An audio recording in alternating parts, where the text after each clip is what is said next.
Anda masih bersama kami dalam NTV Prime Dialog. Saya tengah berbincang dengan Wakil Ketua Komisi 10 DPR RI, lalu Hadrian Irvani, terkait dengan wacana sekolah masuk pagi jam 6 yang dilemparkan oleh Gubernur Jawa Barat Deddy Mulyadi. Hal ini memantik diskusi di ranah publik dan kami ajak Anda untuk melihat secara lengkap pernyataan Gubernur Jawa Barat berikut ini.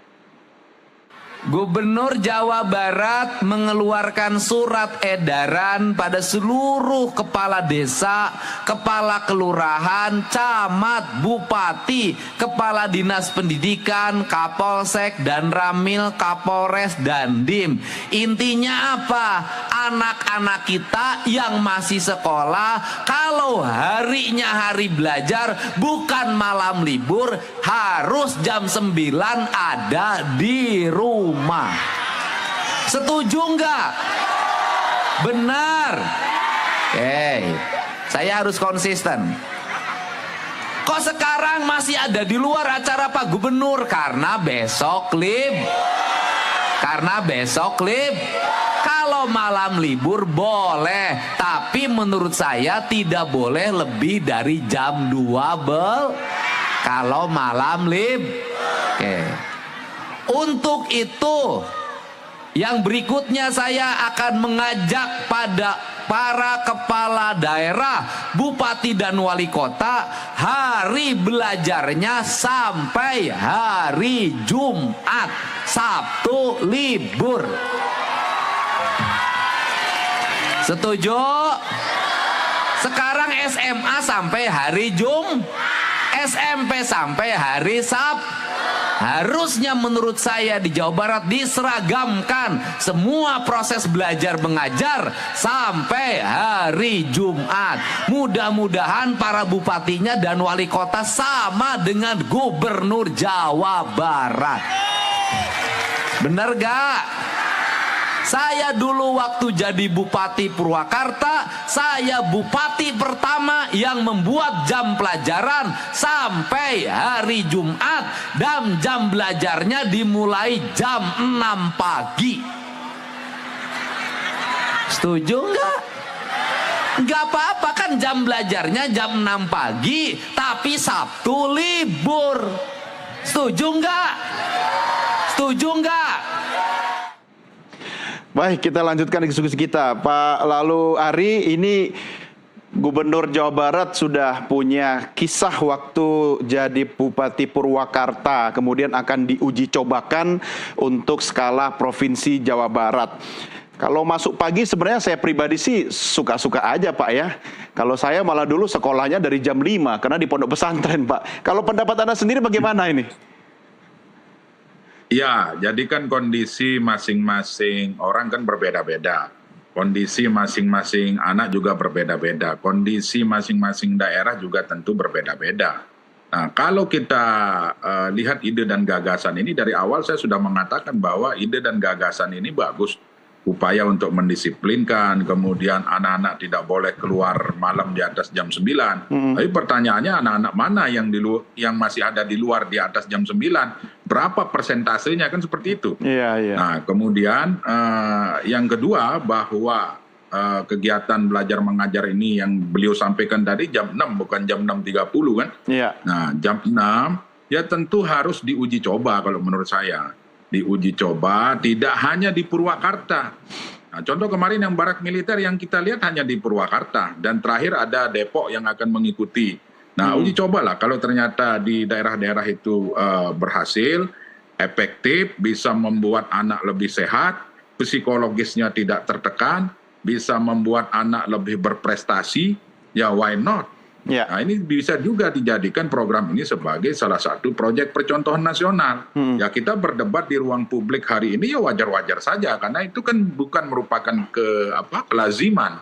Ketika tiba-tiba seorang kepala daerah mengumumkan untuk membuat kebijakan seperti itu, ya tentu menjadi perdebatan. Saya rasa perdebatan itu sah-sah saja kan seperti itu. Kita ini kan manusia normal. Tidak lepas dari hilaf dan salah kan seperti itu. Nah, sehingga tentu saya berharap sekali lagi bahwa apapun yang menjadi kebijakan, apalagi kebijakan pendidikan, kami sangat menghargai bahwa masing-masing daerah berinovasi berkreasi sesuai dengan kearifan lokal masing-masing, tetapi jangan lupa harus berkoordinasi dengan pemerintah pusat. Dalam hal ini adalah Kementerian Pendidikan Dasar dan Menengah. Kami di Komisi 10 akan mendorong nanti Kementerian Pendidikan Dasar dan Menengah untuk berkoordinasi dengan pemerintah Provinsi Jawa Barat. Ya, dari sisi efektivitas, dari sisi anak didik kita tidak terganggu psikologisnya. Kalau misalnya ada yang mengatakan justru dengan masuk lebih awal itu memberikan kesadaran, iya. Tetapi kita harus lihat dulu jarak tempuh rumah dengan sekolah dari siswa tersebut seperti apa. Ya. Karena di Jawa Barat juga sudah ada aturan untuk tidak menggunakan sepeda motor. Betul. Sudah ada aturan untuk jalan kaki. Nah, kalau jarak dari rumahnya jauh, ya itu kan perlu kaji. Itu yang saya maksud tadi, bahwa harus ada kajian, harus ada mendengarkan pendapat dari seluruh stakeholder pendidikan, seluruh pemangku-pemangku pendidikan kita, baik di Provinsi Jawa Barat maupun di tingkat pusat. Sepertinya Pak Seperti Lalu itu. Ari, kalau bicara tentang komunikasi itu sudah mulai bergeser dengan viral dulu sehingga mendapatkan dukungan publik, sehingga nanti kalau sudah dapat dukungan publik baru dalam tanda petik ada tekanan kepada pemerintah pusat misalnya untuk harus mendukung. Anda melihat ini lebih ke investasi pada kualitas pendidikan masa depan atau lebih ke investasi politik sebenarnya, Pak? Saya melihat ini investasi politik, karena kalau dari sisi pendidikan, ini saya belum menemukan ini. Mungkin nanti Prof. Cecep yang bisa menjelaskan lebih lanjut. Ini kan saya lihat cek ombak dulu ini. Cek ombak, kita uji coba berdebat di dulu ruang ya. publik, kemudian berbeda pendapat dengan Kang Deddy, kita dibully, ya kan kira-kira begitu. Nah, itu yang terjadi. Makanya kita konfirmasi sekaligus minta pendapatnya Guru Besar Ilmu Politik Universitas Pendidikan Indonesia, Prof. Cecep Darmawan yang juga sudah bergabung bersama kami. Prof. Cecep, apa komentar Anda, Prof? Ya, terima kasih atas kesempatannya Pak Lalu yang kami hormati, berjuang terus di DPR, di Komisi 10 ya Pak.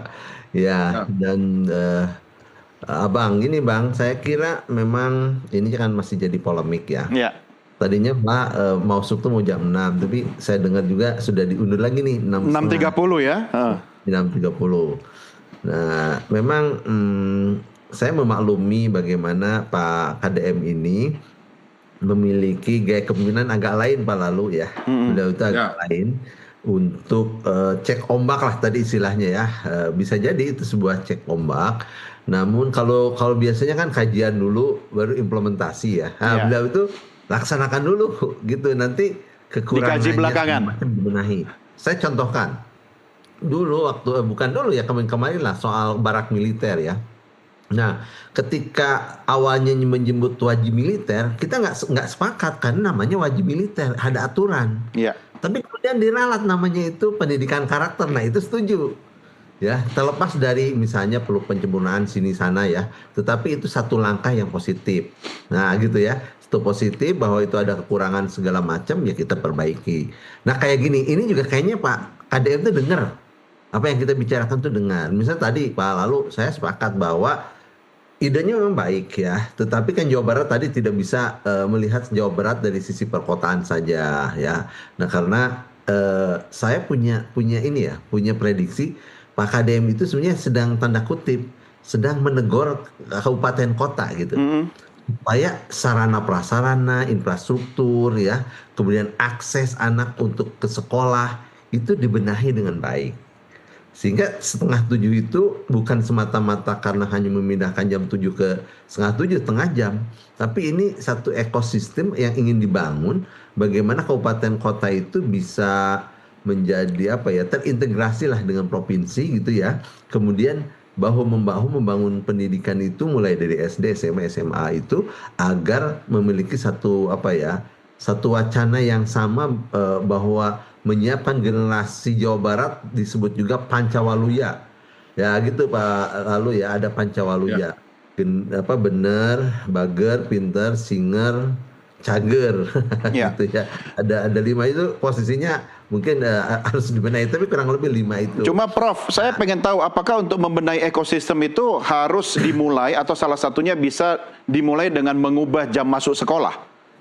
Ya, memang yang pertanyaan ini yang harus dijawabnya oleh Pak Deddy langsung ya. Nah, tetapi saya menduga gitu ini ada kaitan dengan misalnya jam malam ya. Sejam 9 malam supaya tidak keluyuran tuh anak-anak tidur lebih dini, dan itu juga anjuran dari Kementerian Pendidikan Dasar dan Menengah ya. Kemudian bangun lebih dini, tidur lebih awal, bangun lebih dini. Ya. Nah, gitu ya. Nah, jadi ini satu ekosistem yang menurut hemat saya mungkin Pak Kadem itu cari kejutan-kejutan dulu gitu. Ya. Nanti Ya. saya kira reaksi akan didengar juga, saya yakin ya. Misalnya tadi Pak Lalu soal jarak jauhnya ya antara rumah dengan sekolah gitu. Nah, ini harusnya PR bersama. Bagaimana bupati wali kota juga di daerah menyiapkan public transportasi bagi anak-anak Betul, kita. karena banyak sekali Gitu. Prof. Cecep yang harus dibenahi, mulai dari misalnya aspek psikologisnya, bagaimana dampaknya kepada orang tua peserta didik, transportasi yang Anda katakan tadi, kualitas tidur siswa itu sendiri, belum lagi kesiapan infrastruktur sarana fisiknya, guru, karyawan sekolah, itu kan berubah semua, walaupun hanya 30 dan menit. juga orang tuanya. Iya, betul, orang tuanya. Tapi Prof, saya mau tanya pendapat Prof. Cecep sebagai guru besar ilmu politik. Ini gaya komunikasi KDM ini lebih sebagai seorang politisi atau kepala daerah dengan gaya yang baru? Kayaknya sulit dipisahkan ya, karena sekaligus beliau tuh ya sebagai kepala daerah dari politisi gitu ya. Nah, hanya kan memang birokrasi kan seperti tadi Pak Lalu katakan, birokrasi itu kan punya punya pakum masing-masing ya, pakemnya masing-masing, sehingga biasanya saya katakan tadi dari mulai kajian, kemudian didiskusikan dan segala macam jadi keputusan. Nah, Pak Dem dibalik nih, keputusan dulu lah gini ya. Nanti kemudian dibenahi mana yang kurang-kurangnya gitu. Jadi kayak zaman kita merdeka dulu, Prof, merdeka dulu, baru pelan-pelan ditata begitu ya. Ya, sepertinya ya Pak Kadem ini ingin ada semacam terobosan. Memang dalam teorinya itu ada yang disebut dengan banishing birokrasi, yang memangkas birokrasi. Gitu ya, memangkas birokrasi. Saya pikir tidak ada salahnya dicoba aja dulu ya, try and error gitu dari sisi ini. Mungkin dilihat aja 1 bulan bagaimana pelaksanaan ini. Saya yakin gubernur akan mendengar. Tapi memang kata Prof. Cecep tadi, kata Prof. Cecep tadi, kata kuncinya adalah ini kan memimpin birokrasi. Nah, Pak Lalu Ari, beda memimpin birokrasi dengan organisasi non birokrat begitu kan? Apalagi nanti kalau konsekuensinya kepada kebijakan anggaran. Nah, apa yang bisa Anda sampaikan ini? Iya, jadi sebenarnya gini Mas Doni, di Kementerian Pendidikan Dasar dan Menengah itu kan sudah meluncing kebiasaan anak Indonesia hebat, kebiasaan siswa Indonesia hebat. Nah, di situ salah satunya ya bangun pagi, kemudian sholat subuh, kemudian beres-beres rumah, persiapan sekolah dan sebagainya. Nah, tetap saja jadwal masuknya juga tetap jam 7. Nah, terkait dengan kebijakan yang akan dikeluarkan oleh Pak Dedi ini, seperti yang saya sampaikan tadi sebenarnya, bahwa ya kalau memang beliau punya pandangan sendiri, punya pendapat sendiri, ingin memajukan Jawa Barat, terutama anak-anak Jawa Barat untuk mempersiapkan SDM unggul Jawa Barat, ya tentu ya silakan saja. Tentu konsekuensi anggarannya juga saya belum melihat sebenarnya akan seperti apa, karena program ini kan juga belum jelas. Belum jalan juga, ini semacam cek ombak yang disampaikan oleh Kang Dedi tentu memunculkan perdebatan publik. Dari sisi politik juga saya melihat bahwa Kang Dedi ini pintar. Pinternya itu beliau melempar ke publik, viral, jadi perdebatan, ditambah lagi saya komentari, kemudian Prof. Cecep komentari, makin viral lagi ntar. Karena ini akan menjadi diskusi terus. Betul. Nah, jadi saran saya ya kalau misalnya ini akan dilaksanakan ya coba dulu, silahkan dicoba seperti yang disampaikan oleh Prof. Cecep tadi, misalnya sebulan, lihat efektivitasnya. Kalau ternyata pihak sekolah ini kan semua harus beradaptasi, anak-anak beradaptasi, guru beradaptasi, kan seperti itu. Tidak hanya anak-anak saja ini, maka otomatis gurunya juga harus beradaptasi. Kalau semuanya happy, semuanya senang, kemudian tidak ada dampak psikologis yang dimunculkan, tidak ada efektivitas yang terlalu berbelit-belit, misalnya seperti itu, kemudian dengan masuk lebih awal ini yang tadinya jam 6 berubah menjadi 6.30, nanti jangan-jangan balik lagi ke jam 7.00 kan seperti itu. Nah, ini silakan saja dicoba dulu. Kalau ternyata lebih efektif dibanding yang sebelumnya, ya silahkan saja. Oke, ya baik. Pak Lalu Ari, Prof. Cecep, kita rehat sejenak. Kita akan lanjutkan diskusi kita di segmen berikutnya. Pemirsa tetap bersama kami, NTV Prime Dialog akan segera kembali sesaat lagi.